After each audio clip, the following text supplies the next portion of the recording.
Let's do some quick announcements. Number one, we will have a graduation celebration, end of semester party at the White House on Saturday, the 24th. So, hope you can make it. That will start at 5 p.m. and at 6 p.m. we will have the cookout beginning. Even if you're not coming, please fill out the form with your spring music that relates to you. We'll do some music, some food, and some fun. And then on study days, which is the 28th and 29th, the Wednesday and Thursday, if you would like waffles, come by Soma and I will serve them up to you. We can do them outside, safe, socially distanced. Of course, I'm fully vaccinated. That's 28th and 29th. So go to the website to see all those forms. Hey, welcome to what I have dubbed icubed, which is I'm having comfortable conversations on the couch. Our first one's going to be with Justin Ardrey here, a friend of mine.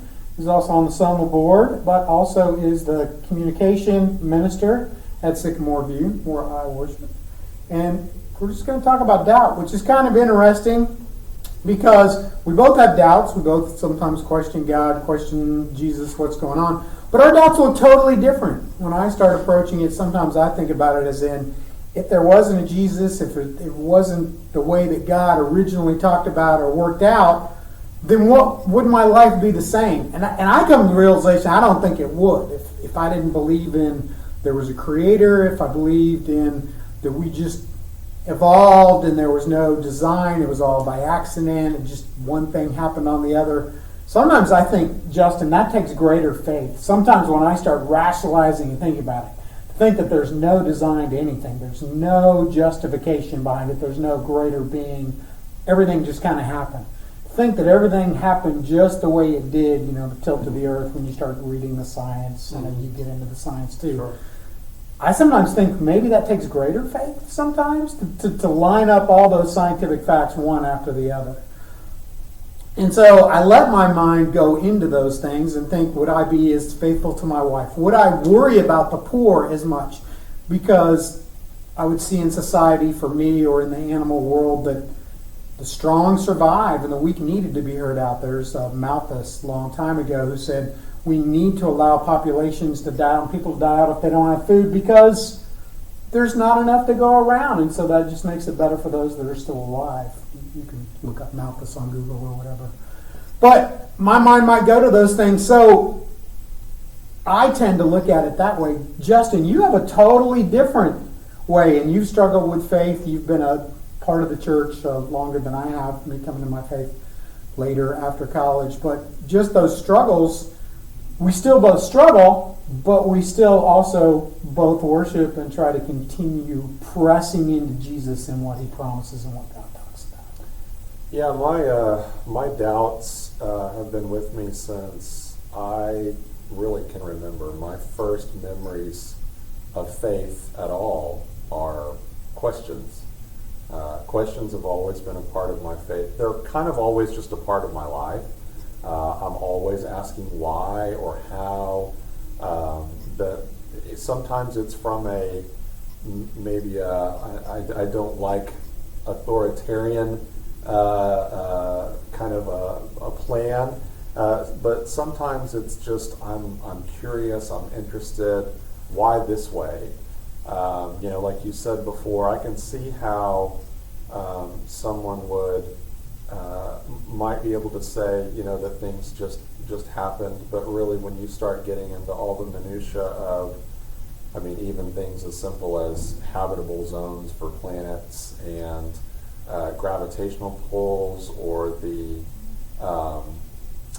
complexity of Earth as we find it here, the way that everything has to be what they would call a fine-tuned process, finely tuned to the point where, if you just twist the dial a hair either way, not only would we not be here, but life would not even be able to be supported.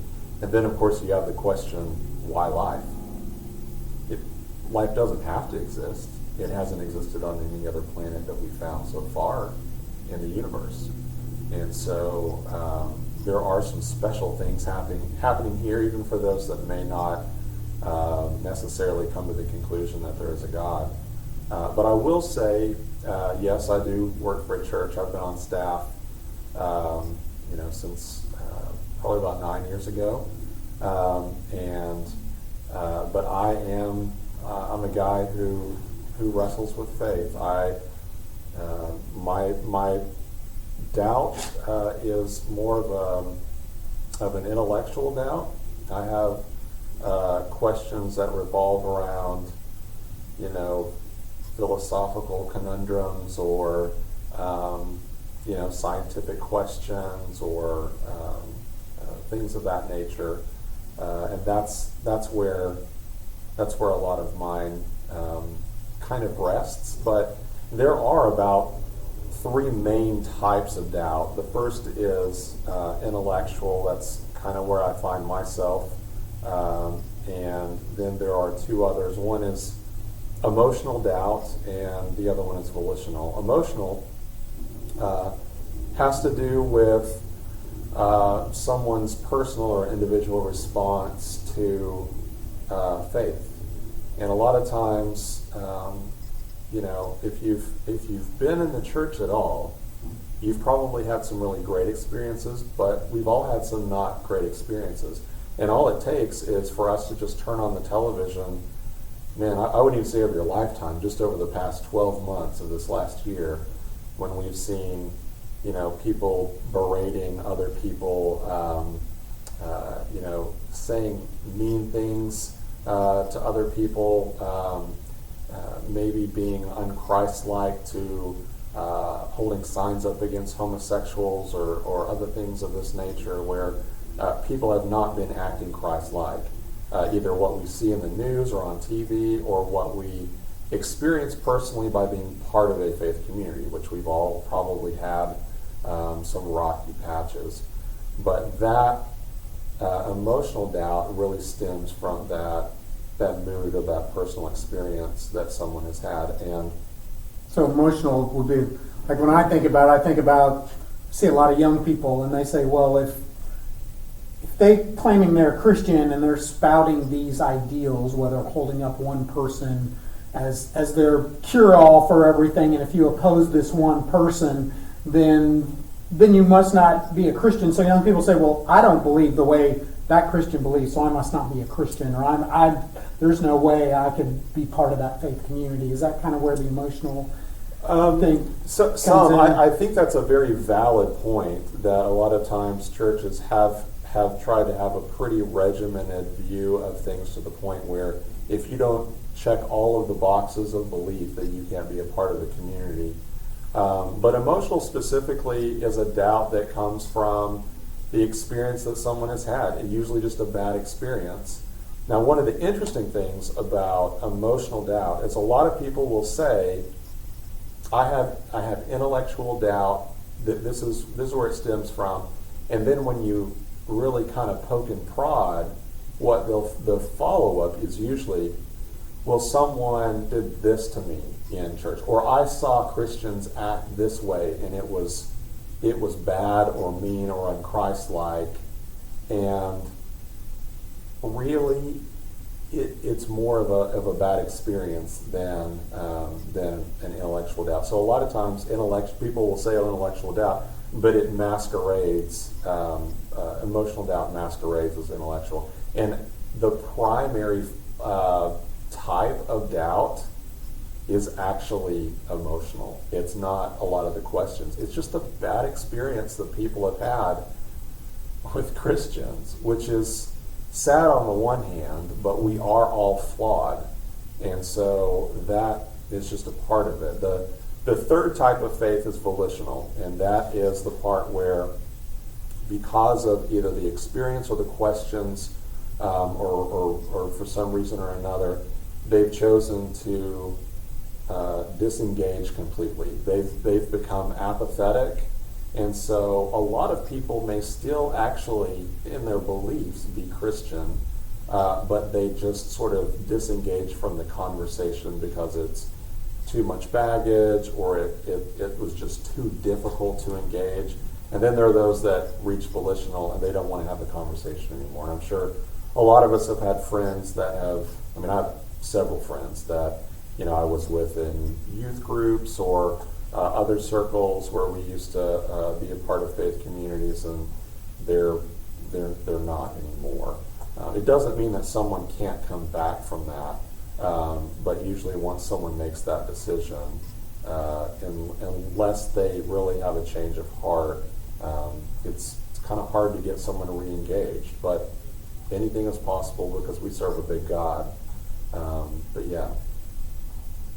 So a lot of how I deal with my doubts, where I spend a lot of time in scientific Christian scientists, because I know you have scientists just as many that go on the other side, but just kind of working through logic. Lately I found Jay Warner, who was a detective. He started it out as an atheist and then came to Christianity, much like Strobel, who was a investigative reporter and wanted to prove his wife's faith was wrong. So I tend to lean in towards things like that. What do you do to help reaffirm you, or that you turn to?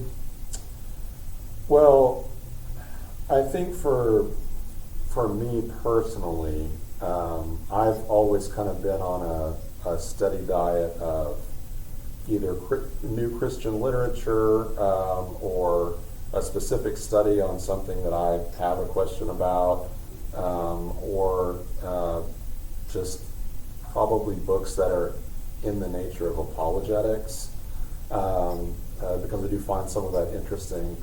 But I will say that, at some point, you kind of do have to have the conversation, the rubber meets the road of, okay, well, but I'm going to commit to this. And I will say there are a lot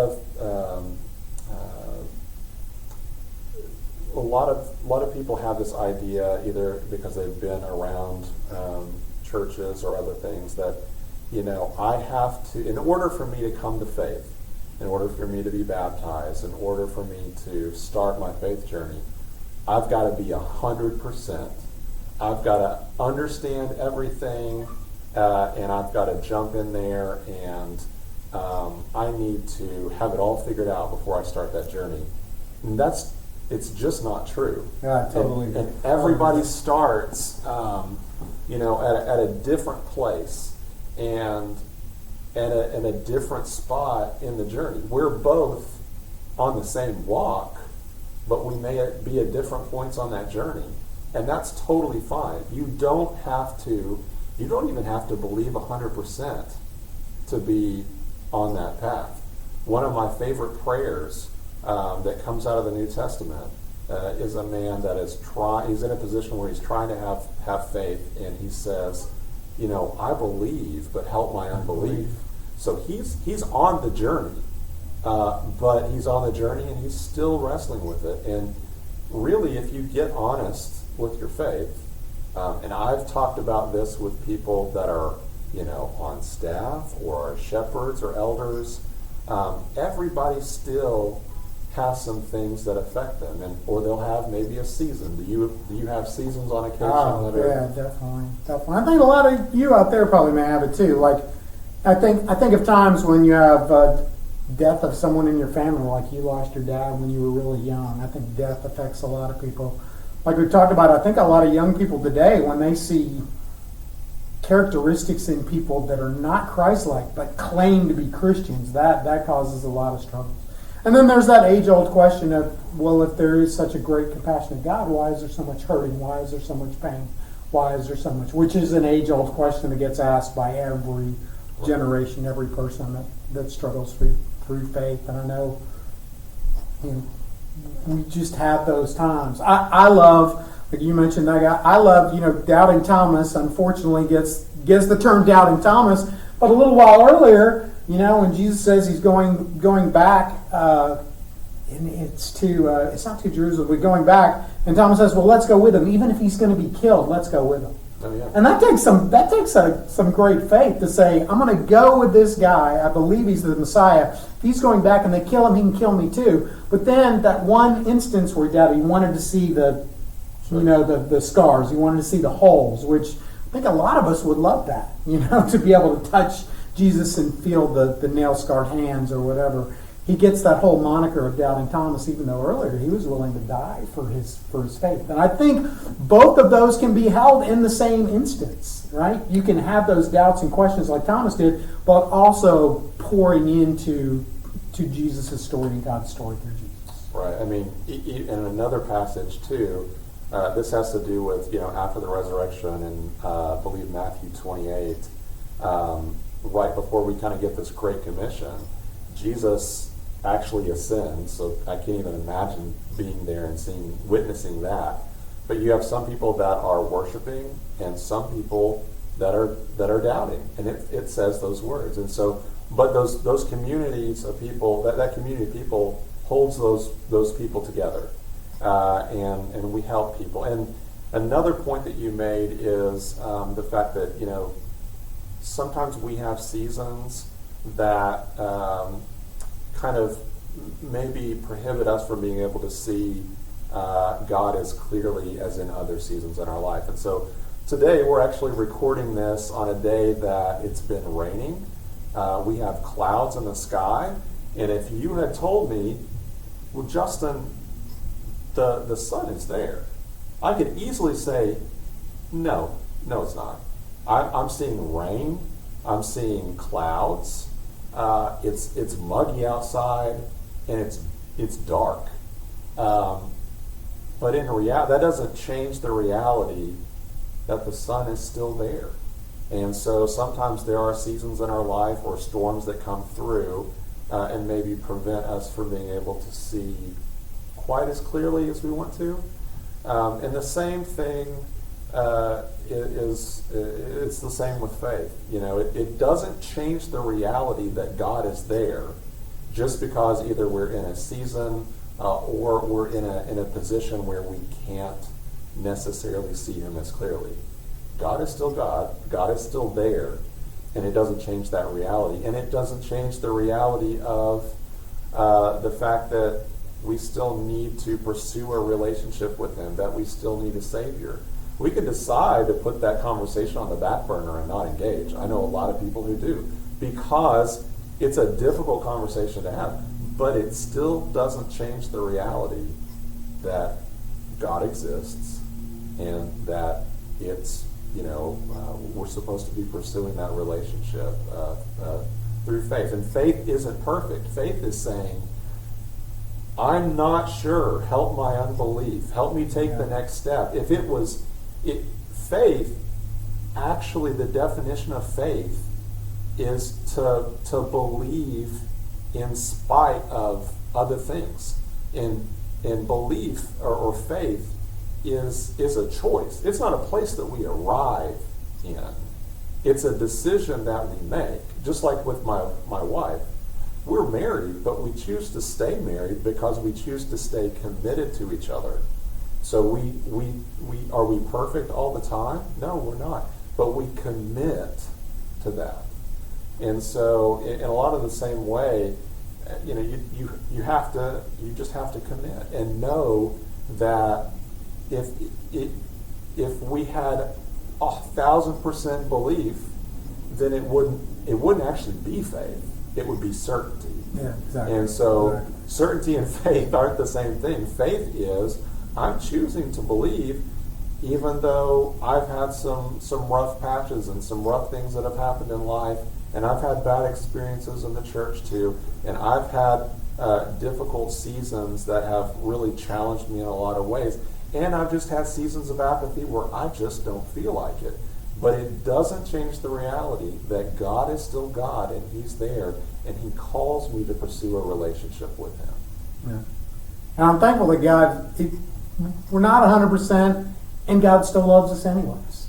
No matter where we are at that level, the apathy, the doubt, whatever, I'm thankful that God still loves us through that, and that we have people around us that can do that too. So I pray you, the students that are listening, you hear that Soma is a safe place, during your doubts and questioning and wondering. We still want you to come around, to engage. Nobody's at 100%. I'm not at 100%. That's part of it. as I was listening to Justin, faith is not a place where we're going to or a place we arrive at. It's this whole path that we're all walking together. And like Justin said, some are in front of us, some are behind us, but at least we're all kind of going together, and we can look to those ahead and be thankful for those and kind of run towards them and use them as examples. And there's people behind us that we need to look towards too, to like bring along, to encourage, to keep walking along. And some was one of those places. And I pray you have a church family that is one of those places that allows that. If you need a place, we know Sycamore View is a safe place. There's lots of other places around the city. But like just said, you kind of got to keep moving, keep putting one foot in front of the other, even if you're apathetic, even if you're tired, even if those doubts seem to be stronger than maybe your faith. Yeah, and I'd say just a few things before we go about maybe let's start with if you have someone in your life that is struggling with doubt, and then we'll move to maybe just real quickly how to help yourself. First, if you're helping others, make sure you're not listening to respond. You're listening carefully just to listen, out of compassion, out of care for that person. Remind them that they're not alone. Everybody faces doubts. I don't know anybody that has a strong faith that hasn't had doubts in some season of their life. And maybe this is just a word of advice, but don't instruct them to pray harder. That's the thing they're having difficulty with. And I do think prayer is a powerful tool to help us connect with God. But if you have a friend that's dealing with that, maybe you can pray for them, or maybe you can ask them, what to pray for them. And then help them kind of assess the root of their doubt. As we were talking a second ago, are you having an intellectual doubt? Just by listening to them, listen to what their impression is of faith, what their struggle is, what their hang-up is. Is it an emotional response? Then bring them into this community and be a light, be an example, and help them be able to see that faith. And then if you find yourself in this position, again, you're not alone. We've all been there, and God is bigger than any question you have. And you are able to bring that to Him, and those are welcome. As you mentioned a second ago, don't disconnect from your spiritual community. This is a great community, and we would love for you to be a part of this community. But if you have a local church, we encourage you to be a part of a local church or another faith community that will help support you, because God created you for community. And that feeling that we all felt over the last year of 2020 that was difficult, when we had all the connection we wanted, but we didn't feel truly connected because of community. God wired you for community. He made you for community. We want you to be a part of this community. And then also, as we said before with others, assess the roots of your doubt. Figure out kind of where you are on that journey, where that comes from. That's kind of helps you analyze the pressure point of where you can kind of begin to overcome that. And then lastly, change up your routine. Journal, unplug, read something new, reconnect with the community, and be a part of a community that can really help you. And then finally, as we were talking about being a part of a community, I've said this on several occasions, but the old adage goes, a coal that rolls out from the fire cools off. And it happens. I've found that in my own life when I have, I have had some habits that have crept in that have kept me from engaging quite as much. But when that coal is near that fire, you stay warm, you stay charged up, and when you can't create that fire yourself, God creates it. There are others that help inspire that with you. There's that fire of God that keeps you going and keeps you warm. But if you disengage, you'll cool off. And a lot of times you'll find that your faith cools off too when you aren't engaged in a spiritual community that will help foster faith in a really great way. And so I just want you to know that wherever you find yourself, you're not alone. And just like there's never a bad time to start working out to make yourself physically healthy, there's never a wrong time to start to get yourself spiritually healthy. And that's what I know Darren wants for you. Those of us that are on the board or have been in your position before, that's what we want for you too. Amen. Thanks for tuning in to the first of icubed. I'm having comfortable conversations on the couch. And next week, Josh Ross and I will imagine, wonder, talk about what does a resurrected life look like? What does God have in store for us? And we might just brainstorm. May not even be what God had in store, but it's kind of fun to kind of look forward into that and live into that. So thanks for tuning in.